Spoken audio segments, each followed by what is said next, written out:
Então, pessoal, dando prosseguimento ao nosso conteúdo, né, da Revolução Francesa, a gente vai ver uma das últimas fases da Revolução, que foi a fase do Diretório, né, em que a maioria da população francesa já ansiava pelo retorno à normalidade social, né, acabar com aquele período do terror, aquele período em que muitas pessoas morreram na guilhotina, né, quem se opusesse a revolução, quem não quisesse a revolução, quem fosse contra, seria tratado como um traidor e seria morto lá na guilhotina. E aí, em 1795, o Tribunal Revolucionário foi extinto e uma nova Constituição foi redigida, e a Convenção foi substituída pelo Diretório, órgão de função executiva composto de 5 diretores. O Legislativo ficou nas mãos do Conselho dos Anciãos e do Conselho dos 500. O primeiro elegia os membros do diretório, né? O Conselho dos Anciãos, eles elegiam os membros do diretório e era composto daquelas pessoas mais velhas, né? Acima de 60 anos. Os membros do segundo, por sua vez, né? O Conselho dos 500, eram eleitos por sufrágio censitário, substituindo o sufrágio universal masculino. O governo dos girondinos restabeleceu a escravidão nas colônias e determinou o fim da lei do preço máximo. Essa decisão provocou levantes sociais apoiados pelos jacobinos, né? Aquele grupo que era o mais radical, aquele que estabeleceu o período do terror durante a Revolução Francesa.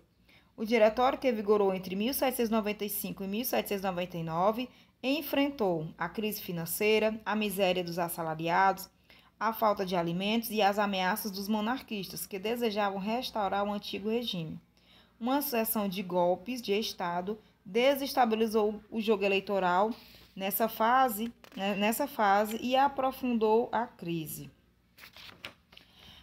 Vamos ver como se deu o fim do processo revolucionário. Vocês podem ver aí na página 126 do livro de vocês, em que a sociedade francesa ela continuou marcada pela instabilidade social.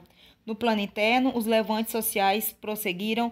Para a burguesia interessada em preservar seus bens, apenas a força militar podia impedir a desordem. Já no plano externo, os nobres que fugiram no início da Revolução, lembram aqueles que fugiram, né, para a Áustria, para a Prússia, certo? Aqueles que fugiram, né, eram na maioria os nobres, tramavam uma revolta contra o governo do Diretório, com o intuito de impor novamente o regime monárquico. Esse pessoal, é claro que eles queriam que a monarquia retornasse como forma de governo na França. Afinal, eles tinham muitos privilégios. Eles viviam, não é, à custa do terceiro estado, eles viviam nos palácios, eles não pagavam impostos, eles tinham os melhores privilégios. Então, eles queriam o retorno da monarquia. Mas, diante disso, né, o que foi que o diretório fez? Ele passou a depender cada vez mais do exército para manter-se no poder, né? Ele utilizou-se do exército para não ser abalado por esses grupos que queriam o retorno da monarquia. O uso da força militar cresceu na mesma proporção que o governo se mostrava incapaz de restabelecer o equilíbrio social. Durante uma insurreição, o jovem general Napoleão Bonaparte foi chamado para conter os ânimos. Reconhecido por uma vitoriosa campanha na Itália, de 1796 a 1797, na qual impediu a invasão da França e socorreu os cofres do Estado com as riquezas expoliadas, ele foi convocado para comandar o exército na guerra contra os austríacos. Embora mal equipados e numericamente inferiores, os franceses venceram as batalhas e em 1797 o governo austríaco assinou o Tratado de Paz. Então, já nesse cenário, pessoal, já estava se destacando o jovem general Napoleão Bonaparte, né, que vocês podem ver aí na gravura. Diante do sucesso de Napoleão, das indecisões do diretório e das novas alianças que ameaçavam se formar contra a França, a população francesa passou a apoiar um golpe de Estado e a instituição de um poder forte. Assim, houve um golpe, né, que foi o 18 Brumário, que ocorreu em 9 de novembro de 1799. Né, 18 Brumário, que era no calendário da Revolução, que eles aboliram todo o calendário cristão anteriormente que havia antes da Revolução e adotaram um calendário revolucionário. Aí o general Napoleão Bonaparte extinguiu o diretório, ele dissolveu o diretório e encerrou o processo revolucionário. Pronto, tinha dado fim, né? Agora chegou ao fim todo aquele processo revolucionário. A Revolução Francesa, né? Chegava ao fim. Quer dizer, todos aqueles, né, os embates, a violência, né, tudo aquilo. Quem assumiu agora, né, em forma de cônsul, aliás, formou-se um consulado, governo de cunho ditatorial liderado por 3 cônsules, mas reparem, né, conduzido por 3 cônsules, mas o primeiro cônsul era Napoleão, então ele detinha a maior parte dos poderes. Aí os outros 2, um cuidava das finanças e o outro cuidava, né, da parte política. Mas Napoleão é que detinha a maioria do poder. Quem decidia, no final das contas, era ele. Após 10 anos de profundas modificações políticas, econômicas e sociais, encerrava-se então a Revolução Francesa, né, em 1799, evento que marcou a política e a ideologia do século XIX no Ocidente. Né? Tem até aqui um textozinho de um grande autor, né, um grande historiador, que é Eric Hobsbawm, no livro dele, A Era das Nações, de 1789 a 1848, né? Foi a época que ele viveu. Foi a França que fez suas revoluções e a elas deu suas ideias a ponto de bandeiras tricolores de um tipo ou de outro terem se tornado o emblema de praticamente todas as nações emergentes. E a política europeia, ou mesmo mundial, entre 1789 e 1917. Ser, em grande parte, a luta a favor e contra os princípios de 1789. A França forneceu o vocabulário e os lemas da política liberal e radicalizou a radical democrática para a maior parte do mundo. A França deu o primeiro grande exemplo, o conceito e o vocabulário do nacionalismo.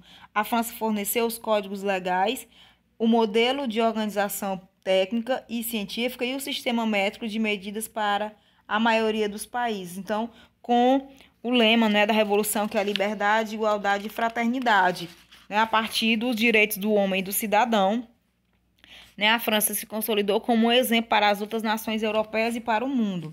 Mas vamos ter aqui como foi o cotidiano durante a Revolução, né, que havia a igualdade na fala e nas roupas.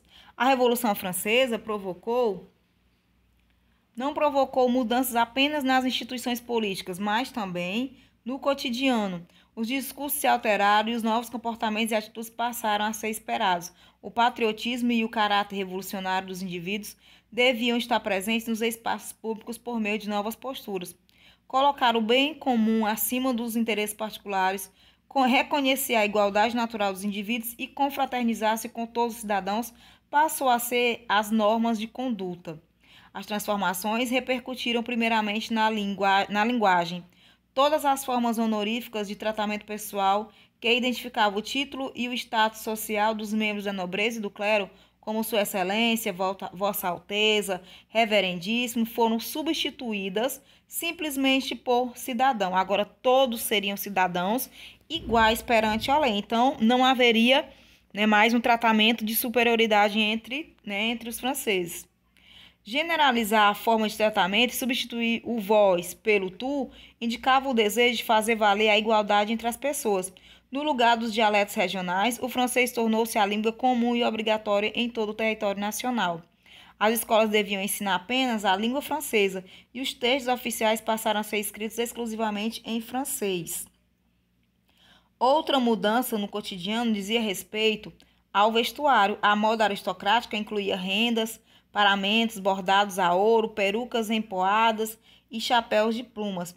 O cidadão republicano, em vez do vestiário exagerado e pomposo da aristocracia, né, que ocorria nessa moda, ocorria até antes da Revolução, foi substituída agora as perucas por cabelos soltos caindo sobre os ombros e a roupa perdeu ornamentos. A calça larga e o barrete frígio identificavam os sans-culottes e influenciaram os novos modos de se vestir. As mulheres republicanas usavam vestidos simples, em cores pastel ou branca, sem anquinhas ou espartilhos, e um chapéu de feltro encimado por uma roseta tricolor representando os ideais da Revolução. Então, pessoal, isso aí, até no vestuário, eles queriam que agora todo mundo fosse igual perante a lei, não tivesse mais aquela indumentária, né, dos nobres, aquele vestuário exagerado, cheio de pompa, cheio de luxo, né? Porque agora todos eram cidadãos perante a lei e todos iguais. E já na página 129, pessoal, vocês vão ver a contestação ao poder da igreja, que isso foi muito forte também. Durante o antigo regime, o clero católico regulava a vida dos franceses, né? Isso tudo no antigo regime. As pessoas, né, até que a gente abordou no início do conteúdo, né, as pessoas só faziam negócios, casamentos, viagens se consultassem a Igreja Católica. Os registros de nascimento, casamento e morte, o recolhimento de tributos e dízimos, a administração de escolas e hospitais e a censurar livros considerados imorais ou subversivos eram algumas das atividades controladas pela Igreja. Então, a Igreja Católica, ela controlava tudo isso. A Revolução despertou uma onda anticlerical, atacando os privilégios e as prerrogativas tradicionais da Igreja. Uma das medidas tomadas pela Assembleia Constituinte foi a aprovação, em 1790, da Constituição Civil do Clero. O documento reorganizava a relação da Igreja com o Estado francês. A cobrança do dízimo foi suprimida e os bens do clero foram confiscados. Muitas igrejas foram transformadas em granjas, estábulos, peixarias ou salas de reunião para clubes revolucionários. Propriedades eclesiásticas foram tomadas e vendidas. Cerca de 6 a 10% das terras rurais francesas, né, estavam nas mãos da Igreja Católica e foram retomadas pelo Estado. Os padres tornaram-se funcionários públicos. Para exercer suas funções, deviam prestar um juramento de fidelidade, comprometendo-se a cumprir a lei e servir a nação. O papado e o alto clero opuseram-se a essas mudanças e orientaram os padres a não prestar o juramento e a continuar oficiando clandestinamente. Mesmo assim, cerca de 50% do clero aderiu ao juramento, provocando um cisma na igreja. O Estado francês e o papado só se reaproximaram em 1801. Aí também falando sobre o calendário revolucionário, né? Que eu tinha falado anteriormente, pessoal, até os nomes das ruas que tinham nomes de santos, né, santos da Igreja Católica, eles foram retirados, né, as plaquinhas com os nomes de ruas e foram substituídos. Aí como ocorreu também a substituição do calendário, agora um calendário revolucionário, o interesse em combater a influência da religião na vida cotidiana dos franceses também atingiu o modo como o tempo era mensurado. O tradicional calendário cristão foi substituído por outro. Instituído em 1793, o calendário revolucionário estabeleceu o início da República ocorrido no ano anterior, como o ano primeiro, o ano 1, que indicava com isso uma ruptura com o passado e o início de uma nova era a partir da Revolução. O calendário revolucionário era dividido em 12 meses de 30 dias. No final do ano, eram acrescentados 5 ou 6 dias para alinhá-los ao ano solar. Cada mês era dividido em 3 períodos de 10 dias. Os nomes dos meses estavam associados à natureza, às estações do ano e aos trabalhos agrícolas. Cada dia do ano também tinha um nome remetendo a frutas, flores, ervas e outros elementos da natureza. O calendário revolucionário foi utilizado até 1805, quando o imperador Napoleão I determinou o retorno do calendário cristão gregoriano, vigente até hoje. Foi com Napoleão que retornou o calendário, né, cristão, o calendário gregoriano. Aí, para encerrar, pessoal, ainda na página 130, tem falando sobre a família e a mulher. A restrição à interferência da igreja em determinados assuntos da sociedade civil, especialmente naqueles relativos à esfera privada, resultou em mudanças da estrutura familiar, principalmente em relação ao casamento e ao poder dos pais sobre os filhos. O casamento tornou-se um rito civil e deixou de ser apenas uma cerimônia religiosa. Para ser considerado legal, devia ser realizado perante um funcionário civil e 2 testemunhas, e não mais perante o padre. A união entre homem e mulher deixou de ser um sacramento indissolúvel e passou a ser um contrato baseado no consentimento de ambas as partes. Como todo contrato, o casamento podia ser desfeito, né? Um casamento, como é hoje, né? Os casamentos civis, eles podem se desfazer, né? A pessoa pode se divorciar. O direito ao divórcio limitava o poder do marido sobre a mulher. O chamado pátrio poder, ou seja, o conjunto de direitos e responsabilidades envolvidos nas relações entre pai e filhos, foi limitado pelas leis revolucionárias. Foram instituídos os tribunais da família que tinham a função de proteger os jovens dos abusos dos pais. O Estado se via na obrigação de garantir a proteção às crianças e aos jovens, pois se considerava que, além de fazer parte da família, os filhos também pertenciam à pátria. De acordo com a Constituição de 1791, as mulheres não estavam inseridas formalmente na vida política, embora muitas participassem ativamente das lutas revolucionárias. Desde o processo revolucionário, as mulheres participaram, né?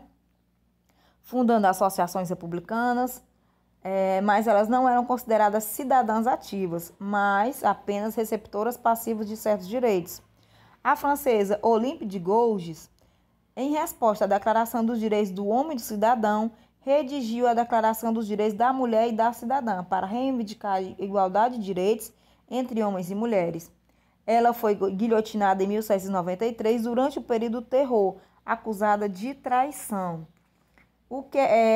Alguns artigos da Declaração dos Direitos da Mulher e do Cidadão, né?